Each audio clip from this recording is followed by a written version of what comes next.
I believe in God the Father Almighty. I believe in Jesus Christ, God's only Son, our Lord. I believe in the Holy Spirit.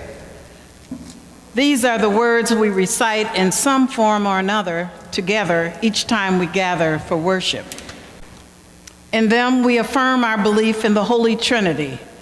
Even as we say these words together, we understand so little of what we repeat.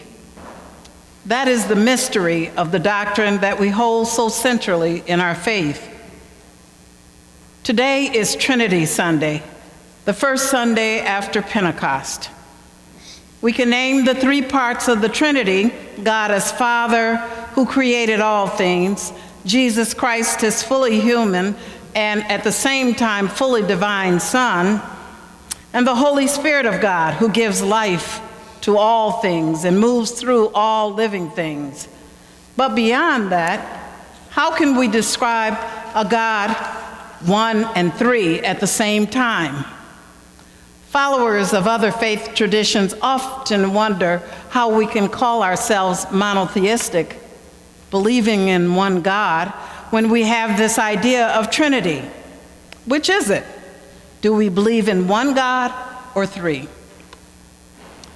One of the ways in which we can understand the mystery of the infinite God is through the visions granted to the prophets and mystics. The vision of the prophet Isaiah stands as a prime example of the response of faith to the divine call. Isaiah's call has a great many features in common with the Old Testament vocation reports, including the call for Moses, Gideon, Jeremiah, and Ezekiel. In all cases, there is a report of an encounter with God, either directly or through a messenger. Visions of the Lord's heavenly throne, a commission to do the Lord's will or speak the Lord's word, and a ritual act or sign symbolizing designated roles. In all instances, except Ezekiel, the one who is called objects to the vocation and then receives reassurance from God. Our encounters with God are always rooted in history. God meets us where we are in the events and needs of our lives. Micaiah ben Imlah in 1 Kings had a similar experience. He said, "I saw the Lord sitting on his throne with all the host of heaven standing beside him." Neither Isaiah nor Ezekiel see God directly, but both have the sense of being on the outskirts of the heavenly throne room and hearing the deliberations going on there.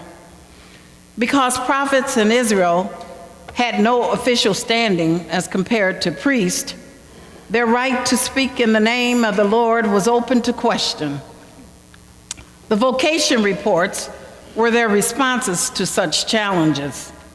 They were not only entitled, but also compelled to speak because God had called them to do so. They had not sought the role, but it had been thrust upon them. Our Old Testament lesson today contains the first-person report by the prophet Isaiah of what happened to him, what he saw and heard, and what he said while worshiping in the temple.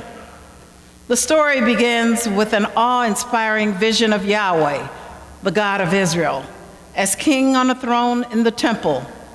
Isaiah was in fear and trembling as he was summoned to the throne of God and surrounded by angels attending God, hearing their voices echo around the sanctuary. "Holy, holy, holy is the Lord of hosts." By the awe and terror of the Lord, Isaiah is struck with the realization of his own unworthiness and that of his people, since no mere mortal is prepared to look upon the Lord. He is not worthy to stand before the Lord, yet here he is in his presence. He knows he is unworthy to serve, yet what other options does he have here at the throne of God? The vision that he has seen should destroy him, yet in God's mercy, it does not.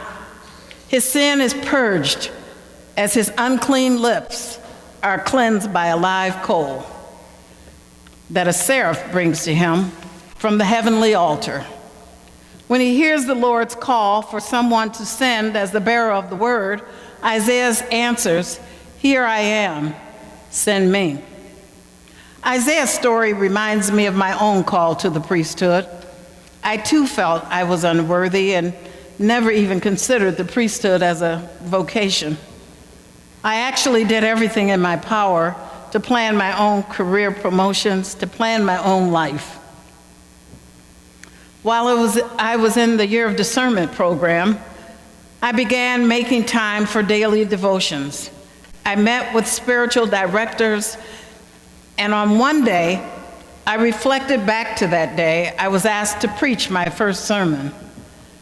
Our bishop at that time was Bishop Woods. He planned a retreat for all clergy in the diocese for a Saturday and a Sunday. So he informed all clergy to appoint a parishioner to read a sermon that he would write. My rector was new to All Saints Detroit and did not know many of the parishioners, and so he asked me. I did not want to provide the sermon, and yet I didn't want to tell our brand new rector no. So I agreed to provide the sermon with one condition, that I read the bishop's sermon, but if I felt I needed to write my own, that I be allowed to do so. I read the bishop's sermon and decided I needed to write my own. My rector read my sermon and thought it was great. That Sunday came, I stepped up to the pulpit, and I felt the heat as if someone stepped in that space behind me. I turned around to find out no one was there. I knew then that God was with me and that the sermon would be okay. Fast forward, I was participating in the Year of Discernment when I remembered that burning bush experience. I was asked to write my covenant with God. I wrote to take responsibility and minister to others. In return, I would grow spiritually, biblically, theologically, and become empowered to serve others. God chose not to frighten Isaiah, but to love him and to send him out to tell others about God. God's purpose was to adopt Isaiah and to fill him with strength and purpose. Yes, that was my experience as well. Through discernment, a lot of meditating and reflecting, I learned that God called me to the priesthood to continue to grow in my ministry. In order to honor my covenant with God, to take responsibility and minister to others, in return, I would grow spiritually, biblically, theologically, and become empowered to serve others. I needed to let go of all my planning for my career and let God lead me into his plan. I had to let go and let God. Isaiah's response was, "Woe is me, I am lost, for I am a man of unclean lips, and I live among a people of unclean lips. Yet my eyes have seen the King, the Lord of hosts." Isaiah recognized his distance from God. He saw what he lacked and confessed his sin. He dared to name his complete unworthiness and that of his people. He trembled in fear and awe before God's judgment. God did not meet his confession with condemnation. God met it as God meets all our confessions, with grace. God met him with forgiveness. That is when one of the seraphs flew to Isaiah, holding a live coal that had been taken from the altar with a pair of tongs. The seraph touched his lips with the coal and said, "Now that this has touched your lips, your guilt has departed and your sin is blotted out." Isaiah was cleansed and forgiven. What he could not do for himself, God did for him. God reached out across the gap between them and closed the gap in Jesus' cross. In response, Isaiah answered God's call and presented himself for service. Isaiah heard the voice of the Lord saying, "Whom shall I send?" and who will go for us? And he responded, here am I, send me. Isaiah met God in a holy moment. He acknowledged his sin. He received God's grace. He became God's servant. The gift of grace becomes the motivation for mission. That's the pattern for our ministry. It's a powerful reminder of what we do and receive in worship. It's also a wonderfully appropriate text for Trinity Sunday. Isaiah's vision showed us the power and majesty of God. We all want to understand God, to be close to God. The term Father helps us describe that relationship. Sometimes in claiming that intimacy, we forget the holy majesty, the power of God. We assume God is our God and works in the ways we want or expect God to work. We assume what we say about God is all there is to be said. Our assumptions lead to arrogance. We assume we know God and that others with a different understanding or knowledge don't. That's why the Trinity is a helpful tool. It helps us to claim a sense of holiness. God is greater than we are. So is Christian faith. It's large and demanding. There are things about God and about the essence of faith that aren't easy to grasp. We have to struggle with them. Sometimes we have to faithfully admit we just don't know. Sometimes we have to live with the ambiguities they produce. Faith in such a God continually stretches our understandings, calls into question our small mind, and opens our minds to new possibilities. The Trinity shapes our faith. It also shapes our behavior. God is three in one, diversity held in unity. If that's what God is like and we're created in God's image, we're to be like that also. Understanding God this way then becomes a way to look at our life together. It calls us to mend and heal our broken relationships with others. It challenges our separation from one another.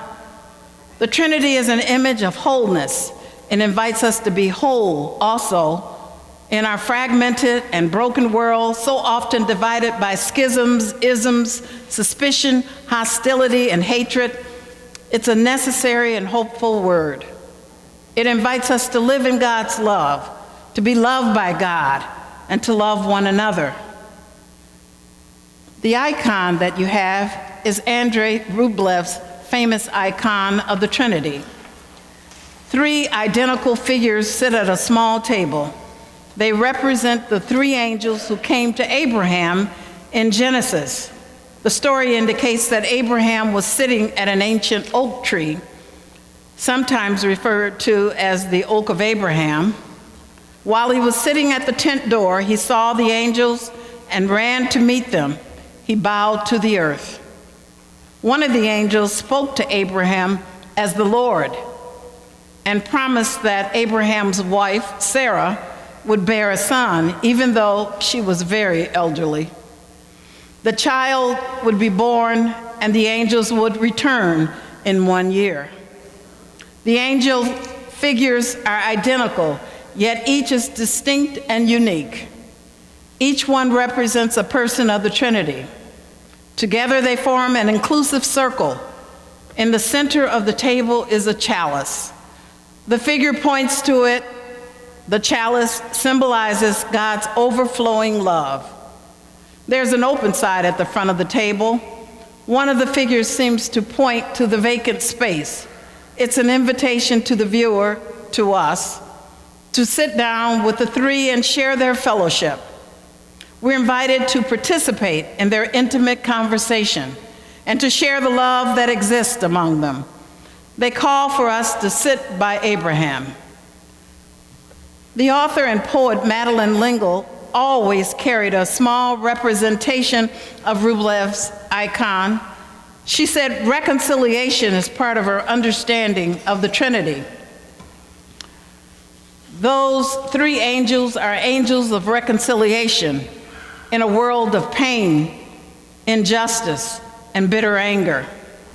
They call for us to sit by Abraham's tent and have a meal together, understanding all that that implies. They also call us to sit at Christ's table and have a meal together with all that that implies. We're invited to join the circle of love formed by the Father, Son, and Holy Spirit. That circle can't be broken. It's wide enough to include all of God's children and all of God's creation. Nothing we do except our own refusal excludes us from it. By the grace of the Father, the love of the Son, and the ongoing work of the Holy Spirit, we belong to God. By that truth and knowledge, we face all our needs and fears. The gift is also a challenge. In many ways, when we enter into relationship with God, we become the fourth person of the Trinity. We become the face of God to the world. God draws circles to include. How can we draw lines that exclude and isolate? As God's people, it is our job to proclaim and witness to God's intention to gather all of creation into his divine embrace, to live out that faith. Like Isaiah, we receive God's grace, we hear God's call, and we offer ourselves for God's service. Here am I, send me. Father, Son, and Holy Spirit, blessed Trinity. We're held forever in that circle of divine love. It empowers us to reach out to others. By that grace, we come to the table this morning. In that faith, we move into the world as God's servant, saying, "Here am I, send me." Amen. Amen.